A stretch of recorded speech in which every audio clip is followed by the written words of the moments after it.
Subject line. 33% mail খোলা হবে কি হবে না তা নির্ভর করে সাবজেক্ট লাইনের উপর। অ্যান্ড সাবজেক্ট লাইন ঠিকভাবে না থাকলে মেইল স্প্যামে চলে যেতে পারে। তো প্রথমে আমরা যখন মেইল লিখি তখন একটা প্রপার সাবজেক্ট লাইন লেখা দরকার। অ্যান্ড প্রপার সাবজেক্ট লাইনটা কীভাবে লিখবো? আমাদের দুইটা প্রশ্নের উত্তর দিয়ে একটা প্রপার সাবজেক্ট লাইন তৈরি করা পসিবল।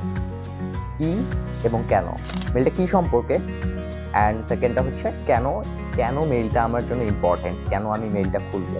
এই দুটা প্রশ্নের উত্তর দিয়ে মেইলের সাবজেক্ট লাইনটা রেডি করা দরকার বা একটা স্ট্রং সাবজেক্ট লাইন তৈরি করা পসিবল। যদি ধরেন যে আমি একটা ড্রাইভের লিঙ্ক আমার কোনো ফ্রেন্ডকে দিছি, ওইটাতে একটা ভিডিও আছে, যে ওই লিঙ্কে গিয়ে ভিডিওটা ডাউনলোড করবে, ভিডিওটা ডাউনলোড করে সেটা এডিট করবে। তো আমি তাকে ভিডিও লিঙ্কটা দিয়ে সাবজেক্ট লাইনে লিখে দিলাম ভিডিও ফর এডিটিং।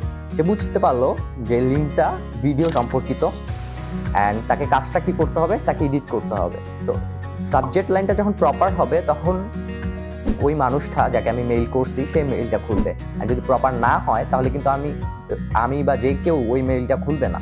তো সাবজেক্ট লাইনটা খুবই ইম্পর্টেন্ট একটা জিনিস। অ্যান্ড সাবজেক্ট লাইন ঠিকভাবে যখন না হয় তখন মেইলগুলো সবচেয়ে বেশি স্প্যামে যায়।